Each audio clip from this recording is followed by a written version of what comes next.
A very good morning to all of you. Welcome to the computer class. I'm your computer teacher Sukriti, and students, today we will be discussing chapter 3, Excel creating worksheets. So, in the previous two videos we have discussed what is Excel and what is the purpose of Microsoft Excel, and also we discussed some of the functions that we can perform in Microsoft Excel. So today we will talk about some more functions that we can do in Microsoft Excel. Okay, so today's first topic is generating a series. Autofill feature of Excel is used to add duplicate entries or a data series to your worksheet cells.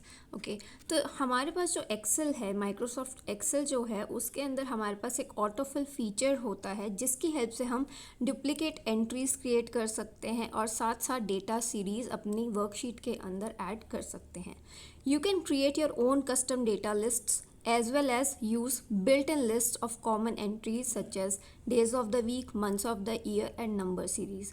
So हमारे पास कुछ क्या होती हैं, हमारे पास कुछ built-in list होती हैं हमारी एक्सेल के अंदर, या फिर हम सपोज़ कुछ कस्टम डेटा लिस्ट को क्रिएट करना चाहते हैं तो वो हम कर सकते हैं इस पर्टिकुलर ऑटोफिल फीचर की हेल्प से. अब बिल्ट इन लिस्ट कैसी लिस्ट होती हैं? बिल्ट इन लिस्ट वो कॉमन एंट्रीज़ हैं, जैसे कि सपोज़ कीजिए कि हमें डेज़ ऑफ द वीक हमारी एक्सेल शीट में एंटर करना है. ईयर जो होते हैं, ईयर के अंदर जो हमारे मंथ्स हैं 12 मंथ्स, अगर सपोज़ कीजिए कि हमें एक्सेल शीट में वो सब एंटर करना है तो वो हो सकता है. साथ साथ जो नंबर सीरीज़ होते हैं like 1 2 3 4 5 6 up to numerous numbers we can enter through the help of autofill feature. You can complete a series across a row or down a column in a worksheet. So हम Excel के अंदर, आपको पता है कि हम Excel के अंदर रोज़ एंड कॉलम्स के फॉर्म में वर्क करते हैं. तो जब भी हमें किसी एक पर्टिकुलर सीरीज़ को कंप्लीट करना होता है तो या तो हम अक्रॉस द रोज़ को कंप्लीट कर सकते हैं, मतलब रो के साथ साथ, या फिर अगर हमें किसी एक पर्टिकुलर कॉलम के अंदर वो पर्टिकुलर सीरीज़ को फिल करना होता है तो हम वो भी कर सकते हैं. It will save your time to complete the text और नंबर सीरीज फॉर यू. तो इस पर्टिकुलर फीचर की हेल्प से क्या होगा कि हमें जो भी पर्टिकुलर सीरीज़ को फिल करना है वो हम ऑटोमेटिकली कर सकेंगे और इससे आपका जो टाइम है वो भी सेव हो जाएगा. ओके, सो यहाँ पर आपको एक एग्जाम्पल गिवन है नंबर सीरीज़ का. सो सपोज़ कीजिए कि मुझे किसी एक एक्सेल शीट में रोल नंबर्स को एंटर करना है, या फिर सपोज़ कीजिए कि नंबर सीरीज़ को एंटर करना है. So what I will do, मैं क्या करूँगी, मैं first of all first two numbers को एंटर कर दूँगी जिस भी पर्टिकुलर सीरीज़ से मुझे वो नंबर स्टार्ट करना है. Like enter the first two numbers you want to start the series with. तो यहाँ पर आप एग्जाम्पल में देख सकते हैं कि फर्स्ट 1 और 2 नंबर्स यहाँ पर ऑलरेडी एंटर करा हुआ है. Then what I need to do, then I will select these cells. ठीक है, तो मैं इन दोनों सेल्स को क्या करूँगी, सेलेक्ट करूँगी, और फिर मैं अपना माउस पॉइंटर जो है वो बॉटम राइट कॉर्नर पर चला जाएगा और वहाँ पर जाकर एक प्लस पॉइंटर, जो हमारा माउस पॉइंटर है वो प्लस साइन में चेंज हो जाएगा.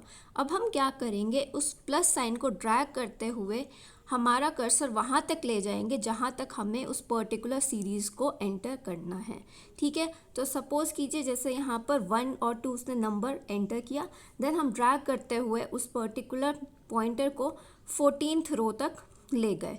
ठीक है, अब वो 14th रो तक हम जब ले गए हैं तो क्या हुआ कि ऑटोमेटिकली 1 2 हमारा ऑलरेडी टाइप था, तो अब 14th रो तक हमारी जो सीरीज़ है वो वहाँ तक एंटर हो चुकी है. देन 1 2 3 4 5 6 7 8 9 10. तो इस तरीके से हमारा ऑटो फिल फीचर काम करता है. तो अब यहाँ पर हमारा टाइम कैसे सेव हुआ कि हमें फर्स्ट से लेकर 10 नंबर्स तक की एंट्री करनी थी, लेकिन हमने क्या किया, हमने सिर्फ फर्स्ट 2 नंबर्स को ही एंटर किया कीबोर्ड से, बाकी हमने ऑटो फिल फीचर की हेल्प से काम किया और हमारा ऑटोमेटिकली 1 से लेकर 10 तक जो सीरीज़ थी वो वहाँ पर एंटर हो गई. ओके, नाउ अब हमने काम किया था नंबर सीरीज़ के ऊपर. इसी तरीके से हम टेक्स्ट सीरीज़ को भी कर सकते हैं. लाइक सपोज़ अगर मैं बात करती हूँ मंथ्स ऑफ द ईयर की, सपोज़ कीजिए कि एक एक्सेल शीट में मुझे मंथ्स ऑफ द ईयर को एंटर कराना है. So what I need to do, I just want to enter a particular text, like January मैंने लिख दिया. ठीक है, and in the same manner जैसे कि मैंने नंबर सीरीज़ में किया था, मैं उस पर्टिकुलर सेल को क्लिक करूँगी, देन ड्रैग करते हुए उस रो तक ले जाऊँगी जहाँ तक मुझे अपनी सीरीज़ को एंटर करना है. सो अब जनवरी था, मैंने जनवरी अपने कीबोर्ड से टाइप किया था। इसी तरीके से ड्रैग करते हुए ऑटो फिल फीचर की हेल्प से मुझे जनवरी से लेकर दिसंबर तक जितने भी हमारे मंथ्स हैं वो वहाँ पर शो हो रहे हैं। तो जनवरी, फरवरी, मार्च, अप्रैल, मई, जून, जुलाई, अगस्त, सितंबर, अक्टूबर, नवंबर एंड दिसंबर।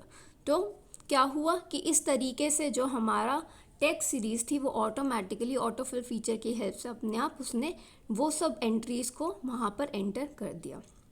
ओके, तो अभी इसी तरीके से हम क्या कर सकते हैं, डेट सीरीज़ को भी हम एंटर कर सकते हैं ऑटोफिल फीचर की हेल्प से। ठीक है, तो अब आपको पता चला कि हमारा जो ऑटोफिल फीचर होता है कितना ज़्यादा यूज़फुल होता है और ये कितना ज़्यादा टाइम हमारा सेव करता है। So the other topic here is formatting worksheet.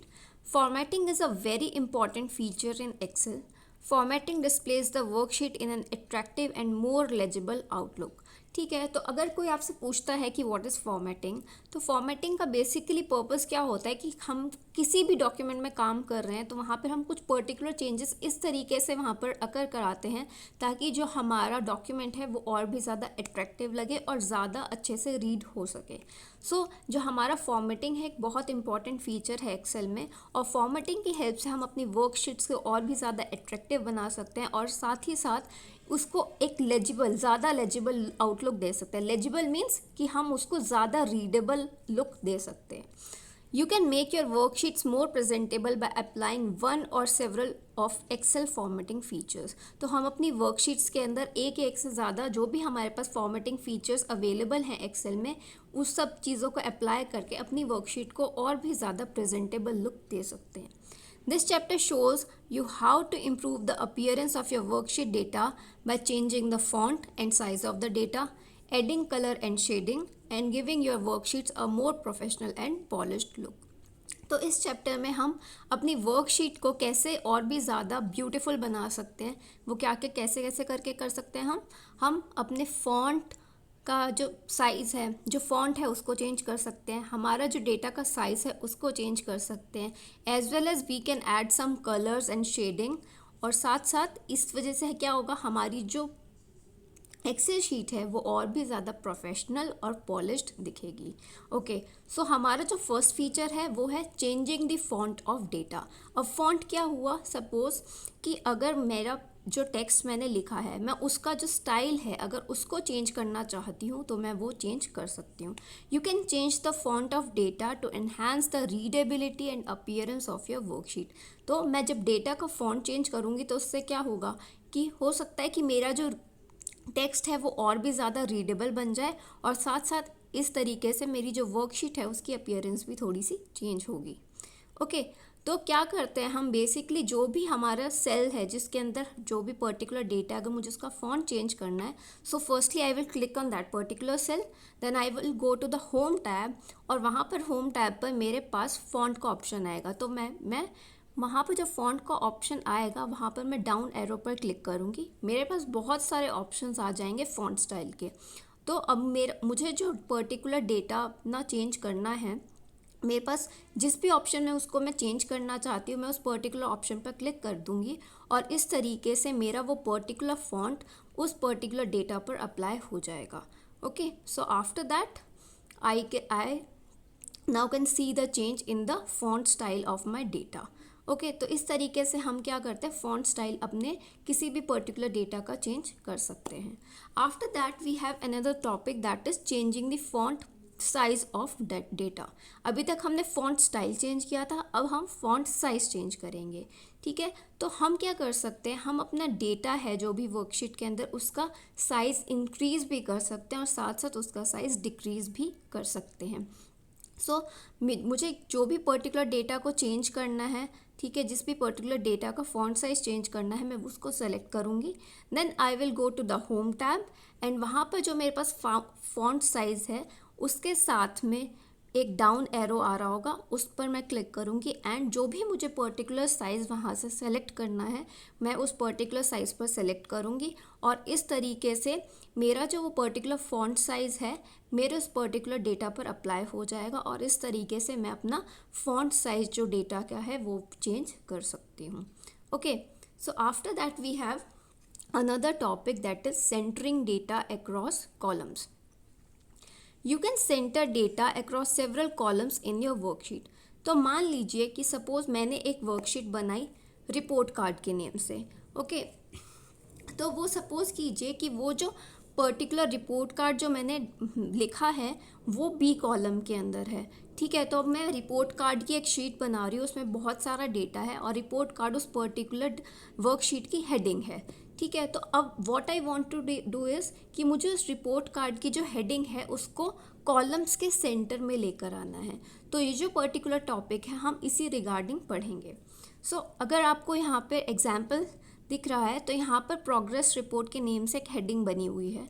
सो क्या करते हैं हम यहाँ पर, suppose this is useful for centering titles over your data. जैसे मैंने आपको बताया कि जो भी हमारी टाइटल होता है या फिर जो भी हमारी हेडिंग होती है उसको जब हम अपने डेटा के सेंटर में लेकर आना होता है तब हम ये पर्टिकुलर ऑप्शन को या पर्टिकुलर कमांड को चूज़ करते हैं। तो ये कमांड कौन सी है?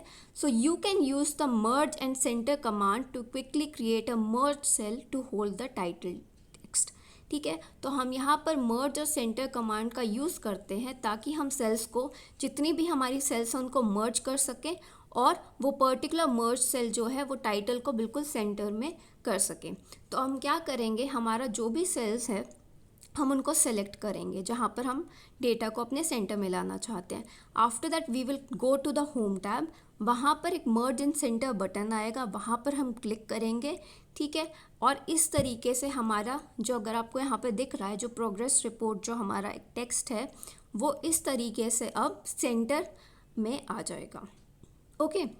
सो यहाँ पर हमारा नेक्स्ट टॉपिक स्टार्ट हो गया, लेकिन अब नाउ हियर यू कैन सी जो हमारा प्रोग्रेस रिपोर्ट था वो एक पर्टिकुलर हेडलाइन थी, वो अब आपके सेंटर में आ चुकी है, okay. So now here we have another topic, that is bold, italic and underlined data, okay. So it is also one of the feature for formatting your data in the worksheet. You can make the text bold, italic and even underline it to emphasize data in your worksheet. तो हमारे पास कुछ particular options है, particular features हैं जो कि हैं bold, italics and underline. तो इन तीनों ऑप्शंस की हेल्प से हम अपने डेटा को बहुत ज़्यादा अट्रैक्टिव बना सकते हैं अपनी वर्कशीट के अंदर। So what you need to do now, अब हम जिस पर्टिकुलर सेल्स को या जो पर्टिकुलर डेटा को एम्फोसाइज करना चाहते हैं, so firstly we will select on those particular cells, then we will go to the home tab and in the home tab you have different buttons. आपके पास बोल्ड्स का एक बटन है, इटैलिक्स का एक बटन है और अंडरलाइन का एक बटन है, ठीक है। तो नाउ अगर सपोज कीजिए कि आपको अपने टेक्स्ट को बोल्ड करना है, then you will click on the bold. If you want to make your text italics, then you will click on the italics. और अगर आपको अपने टेक्स्ट को अंडरलाइन करना है तो आप अंडरलाइन पर क्लिक कर सकते हैं। सो अब आपको ये तीनों ऑप्शंस आप उसमें कॉम्बिनेशन में भी कर सकते हैं। अगर सपोज आपको बोल्ड्स एंड इटैलिक्स करना है तो आप बोल्ड्स और इटैलिक्स को क्लिक करेंगे। अगर आपको इसको इटैलिक्स और अंडरलाइन करना है तो आप इटैलिक्स और अंडरलाइन को क्लिक करेंगे। अगर आपको किसी एक पर्टिकुलर ऑप्शन को ही सेलेक्ट करना है तो आप एक पर्टिकुलर ऑप्शन को भी सेलेक्ट कर सकते हैं। So by using this 3 options you can emphasize your data in the worksheet, okay. After that we have one more topic, that is changing the alignment of data. Alignment means the way in which the data is settled within the boundary of a cell, ठीक है। अब alignment का क्या meaning होता है, अब आपको पता है कि वर्कशीट के अंदर हम क्या सेल्स के अंदर डेटा को एंटर करते हैं। अब सपोज कीजिए मुझे उस पर्टिकुलर डेटा को जिस तरीके से अलाइन करना है, ठीक है, तो मैं अपने उस पर्टिकुलर अलाइनमेंट को भी चेंज कर सकती हूँ, ठीक है। और अलाइनमेंट का क्या मीनिंग होता है कि हमारे सेल के अंदर जो हमारा डेटा है वो किस तरीके से सेटल्ड है। By default Excel automatically aligns text data to the left and number data to the right.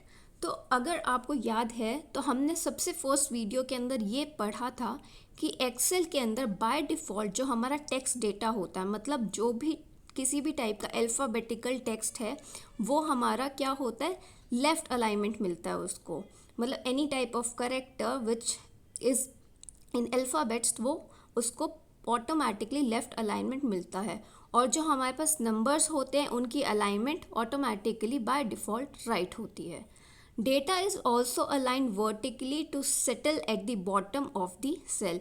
अब जो हमारा डेटा होता है, एक तो लेफ्ट, राइट और सेंटर अलाइनमेंट होता है, साथ साथ हम डेटा को वर्टिकली भी अलाइन कर सकते हैं और जिसकी हेल्प से हम डेटा को सेल के बॉटम में सेटल कर सकते हैं. You can change horizontal and vertical alignments to improve the appearance of your worksheet data. तो यहाँ पर बहुत इंपॉर्टेंट चीज़ है कि हम अपने वर्कशीट के जो अलाइनमेंट है उसको हॉरिजॉन्टली चेंज कर सकते हैं, एज वेल एज उसके अंदर हम वर्टिकल अलाइनमेंट्स भी दे सकते हैं. और ये दोनों अलाइनमेंट्स प्रोवाइड करने से क्या होगा, हमारा जो वर्कशीट के अंदर डेटा है उसका अपीयरेंस और भी ज़्यादा इम्प्रूव्ड वे में हमें दिखेगा. ठीक है, तो अब क्या करेंगे हम, सपोज हमें अलाइनमेंट चेंज करना है किसी पर्टिकुलर डेटा का, तो हम उन पर्टिकुलर सेल्स को सेलेक्ट करेंगे. Then we will go on the home tab. After that वहाँ पर हमारे पास कुछ पर्टिकुलर ऑप्शंस आएंगे. अगर हमें अपने डेटा को हॉरिजॉन्टली एक पर्टिकुलर अलाइनमेंट प्रोवाइड करनी है तो वहाँ पर हमारे पास 3 ऑप्शंस होते हैं. First is align left, then we have center alignment, then third we have align right. Okay, अगर हमें लेफ़्ट अलाइनमेंट प्रोवाइड करना है तो हम अलाइन लेफ़्ट पर क्लिक करेंगे. अगर हमें सेंटर में उसे रखना है then we will click on the center. Then अगर हमें अलाइन राइट करना है, मीन्स अगर उसको राइट अलाइनमेंट प्रोवाइड करना है तो हम अलाइन राइट पर क्लिक करेंगे. इसी तरीके से अगर सपोज कीजिए मुझे वर्टिकली अलाइनमेंट प्रोवाइड करना हो, वर्टिकली अलाइनमेंट हम कैसे प्रोवाइड करेंगे, वर्टिकली अलाइनमेंट हम अपनी रोज़ को प्रोवाइड करते हैं. ठीक है, तो वो कब होगा, जब हम रोज़ की साइज़ को इंक्रीज़ कर देते हैं तब हमारा वर्टिकल अलाइनमेंट परफॉर्म होता है. तो वर्टिकली अलाइनमेंट में we have 3 options, top align, middle align and bottom align. So इन सारे ऑप्शंस की हेल्प से हम अपने जो भी टेक्स्ट है उसको डिफरेंट अलाइनमेंट्स प्रोवाइड कर सकते हैं. Okay, so now we have another topic and this is one of the main feature of the Excel, changing the color of cells. You can add background color to cells to make them stand apart in your worksheet. अभी तक हमने क्या किया, हमने अपना font style change किया था, font size change किया, हमने अलाइनमेंट चेंज किया. अब what we are going to do here is we are going to change the colour of the cells. आपको पता है कि सेल्स वो पर्टिकुलर यूनिट है जिसमें हम अपने डेटा को एंटर करते हैं. अब यहाँ पर हम अपने सेल्स के कलर को ही चेंज कर देंगे. जब हम सेल्स के कलर को चेंज करते हैं तो वो पर्टिकुलर जो सेल्स होती हैं वो हमारी पूरी वर्कशीट से अलग नज़र आती है, मतलब और भी ज़्यादा अट्रैक्टिव नज़र आती हैं. सो सपोज़ कीजिए आपको कुछ पर्टिकुलर सेल्स को डिफरेंट कलर प्रोवाइड करना है. सो आप उन पर्टिकुलर सेल्स को सबसे पहले सेलेक्ट करेंगे. Then you will click on the home tab. वहाँ पर एक फिल कलर का ऑप्शन आएगा. फिल कलर के ऑप्शन के राइट हैंड साइड में आपके पास डाउन एरो आएगा. वहाँ पर आप जब जाएंगे तो आपके पास बहुत सारे कलर्स के ऑप्शंस आएंगे. ठीक है, so here you can see there are many colours.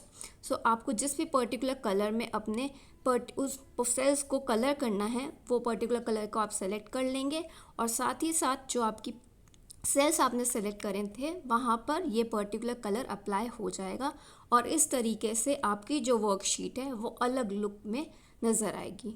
Okay, so now here we have another topic that is changing the colour of data. अभी जो लास्ट टॉपिक हमने पढ़ा था that was about changing the colour of the cell, but here what we are going to do, we are going to change the colour of the data. ठीक है, so you can change the color of data in your worksheet to draw attention towards headings or important information. तो हम अपनी worksheet के अंदर data का colour change कर सकते हैं. हम क्यों चेंज करते हैं, हम बेसिकली सपोज कीजिए कि मेरी वर्कशीट में कोई टाइप की हेडिंग है या फिर कोई इंपॉर्टेंट इन्फॉर्मेशन मैं कन्वे करना चाहती हूँ तो उस पर्पज़ के लिए मैं अपने डेटा को कलर प्रोवाइड करती हूँ. सो अब क्या करना है, सपोज कीजिए यहाँ पर आपको एग्जाम्पल में जो आपको डायग्राम गिवन है वहाँ पर रोल नंबर, नेम, इस तरीके से काफ़ी सारी हेडिंग्स लिखी हुई हैं. अब मुझे क्या करना है, मुझे इन पर्टिकुलर हेडिंग्स को का जो डेटा है उनको कुछ कलर प्रोवाइड करना है. So what will I do, I will select all these particular cells. Then I will go to the home tab. वहाँ पर मेरे पास एक ऑप्शन आएगा फॉन्ट कलर का. फॉन्ट कलर में मैं जैसे ही डाउन एरो की को मैं प्रेस करूँगी वैसे ही मेरे पास बहुत सारे कलर्स आ जाएंगे। अब मुझे जिस पर्टिकुलर कलर में अपने डेटा को चेंज करना है, मैं उस पर्टिकुलर कलर पर जाऊंगी और सेलेक्ट करूंगी, और इस तरीके से मेरा जो पर्टिकुलर डेटा है वो उस पर्टिकुलर कलर में चेंज हो जाएगा। ठीक है, so in this manner you can change the colour of your data. So now we have another topic, that is adding border. You can add borders to your worksheet cells. It will separate the data from surrounding cells. अब क्या है, हम border, कभी भी हम borders apply करते हैं तो बॉर्डर्स का पर्पस क्या होता है कि हमें अपने किसी पर्टिकुलर डेटा को सराउंडिंग सेल से सेपरेट करना है, मतलब एक अलग तरीके से हमें उस पर्टिकुलर इंफॉर्मेशन को शो करना है। ठीक है, सो सबसे पहले हम क्या करते हैं, अगर हमें सपोज कीजिए कि किसी भी पर्टिकुलर डेटा के अराउंड कुछ बॉर्डर अप्लाई करना है, तो मैं क्या करूँगी, मैं उन पर्टिकुलर सेल्स को सेलेक्ट करूँगी जहाँ पर मुझे वो पर्टिकुलर चेंज अप्लाई करना है। Then I will go to the home tab in the ribbon, वहाँ पर मैं जाऊँगी। देन वहाँ पर मेरे पास बॉर्डर्स का एक ऑप्शन आएगा, बॉर्डर्स में वहाँ पर मेरे पास डाउन एरो का ऑप्शन आएगा। अब मेरे पास जैसे ही मैं डाउन एरो पर क्लिक करूँगी, मेरे पास बहुत सारे बॉर्डर्स के ऑप्शंस आ जाएंगे। मीन्स कि मुझे बॉर्डर को थिक करना है या फिर बाहर से उसको थिकन करना है, तो बहुत सारे ऐसे ऐसे ऑप्शंस आ जाएंगे। तो मुझे जिस भी टाइप का बॉर्डर अपने पर्टिकुलर डेटा पर अप्लाई करना है, मैं उस पर्टिकुलर बॉर्डर को सेलेक्ट करूँगी, और इस तरीके से मेरा वो जो पर्टिकुलर डेटा है वो एक बॉर्डर से सराउंड हो जाएगा। ठीक है, तो इस तरीके से मैं क्या कर सकती हूँ, अपनी एक्सेल शीट में किसी भी डेटा के सराउंडिंग्स में बॉर्डर अप्लाई कर सकती हूँ। Okay, so now we have another topic, that is adding conditional formatting. So जैसे इसका नेम सजेस्ट कर रहा है कि अगर सपोज कीजिए हमें कुछ कंडीशंस अप्लाई करके फॉर्मेटिंग करनी हो, तो वो हम कैसे करेंगे। You can use Excel conditional formatting feature to assign certain formatting only when the value of the cell meets the specified condition. तो एक्सेल के अंदर हमारे पास एक पर्टिकुलर ऑप्शन या फीचर होता है जिसको हम बोलते हैं कंडीशनल फॉर्मेटिंग का, जिससे हम कुछ सर्टेन फॉर्मेटिंग अप्लाई कर सकते हैं। और जब हम उस पर्टिकुलर फॉर्मेटिंग को अप्लाई करते हैं तो जो भी हमें वैल्यूज़ चाहिए होती हैं वो एक पर्टिकुलर कंडीशन को स्पेसिफाई करती हैं। ठीक है, जैसे कि सपोज़ कीजिए यहाँ पर एक डायग्राम में एक पर्टिकुलर कॉलम है जहाँ पर बहुत सारे कंप्यूटर के मार्क्स रिटर्न है, 80, 60, 80, 60, 60, 70। ठीक है, तो एक पर्टिकुलर कॉलम है जिसमें कंप्यूटर्स के मार्क्स गिवन है। अब मुझे क्या करना है, मुझे इस पर्टिकुलर कॉलम के अंदर कंडीशनल फॉर्मेटिंग अप्लाई करनी है। सो व्हाट आई डिड, मैंने इन पर्टिकुलर सेल को सेलेक्ट कर लिया। अब मैंने क्या किया, मैं होम टैब पर गई। देन मैंने वहाँ पर एक ऑप्शन था कंडीशनल फॉर्मेटिंग का, मैंने वहाँ पर क्लिक किया। आफ्टर दैट वहाँ पर एक हाईलाइट सेल्स रूल्स के नेम से एक पर्टिकुलर ऑप्शन आ गया। Then I clicked on that particular option, और इस तरीके से मेरे पास बहुत सारे मेन्यू आ गए। ठीक है, अब मेरे पास एक अलग अलग ऑपरेटर्स आ गए, जैसे कि greater than, less than, equal to. ठीक है, तो ये क्या है, पर्टिकुलर क्राइटेरियाज हैं, पर्टिकुलर ऑपरेटर्स हैं कि मुझे अपने डेटा को किस तरीके से स्पेसिफाई करना है। ठीक है, तो मैंने क्या किया, मैंने वहाँ पर एक पर्टिकुलर कंडीशन दे दी कि मेरा जो डेटा होना चाहिए that should be greater than 70। ठीक है, जैसे ही मैंने वहाँ पर क्राइटेरिया दिया कि माई marks should be greater than 70, और वो पर्टिकुलर जो भी 70 से ज़्यादा मार्क्स होंगे वहाँ पर मेरे पास लाइट रेड कलर उन पर्टिकुलर सेल्स में आ जाना चाहिए। तो जो मेरे पास ये पर्टिकुलर कॉलम आ गया कंप्यूटर्स का, तो ये उन पर्टिकुलर सेल्स को हाईलाइट कर देगा जो 70 से अबव मार्क्स के हैं, जैसे कि 80, देन 80, देन 80 एंड 90। तो यहाँ पर आप लाइट रेड कलर में देख सकते हैं कि आपके पास वो पर्टिकुलर सेल्स आ गए जो उस पर्टिकुलर कंडीशन को फुलफिल कर रहे थे। ठीक है, सो इस तरीके से हम अपनी एक्सेल शीट के अंदर कुछ कंडीशंस की फॉर्मेटिंग कर सकते हैं। कंडीशनल फॉर्मेटिंग प्रोवाइड करके हम अपने डेटा को फॉर्मेट कर सकते हैं। ठीक है, so this was about the conditional formatting. So now in the last we have this topic, removing conditional formatting. अब सपोज कीजिए कि मैंने अपनी एक्सेल शीट में से वो कंडीशनल फॉर्मेटिंग को रिमूव करना है। ठीक है, तो मैं वो कैसे करूँगी। So firstly I will select the cells, जो भी सेल्स के अंदर मैंने वो कंडीशनल फॉर्मेटिंग करी थी, मैं उन सेल्स को क्या करूँगी, सेलेक्ट करूँगी. Then I will go on the home tab. देन फिर होम टैब पर जाकर मैं कंडीशनल फॉर्मेटिंग के ऑप्शन पर क्लिक करूँगी. वहाँ पर एक ऑप्शन आएगा चूज़ क्लियर रूल्स, मैं वहाँ पर क्लियर रूल्स पर को चूज़ करूँगी. Then I will click on the clear rules from selected cells, मतलब जो भी सिलेक्टेड सेल्स थे मुझे उनके रूल्स को क्लियर करना है, तो वहाँ पर मैं सेलेक्ट करूँगी. और इस तरीके से मेरी वो जो कंडीशनल फॉर्मेटिंग हुई थी उन पर्टिकुलर सेल्स पर, वो रिमूव हो जाएगी और मेरी जो वर्कशीट है वो पहले जैसे नॉर्मल नज़र आने लगेगी. ठीक है, so this was all about कि कैसे हम कंडीशनल फॉर्मेटिंग को रिमूव करते हैं. Okay students, so this was the last topic of this chapter. So with this your chapter has been completed. I hope that you have got understood of many things in this chapter. Okay students, so thank you so much and have a great day.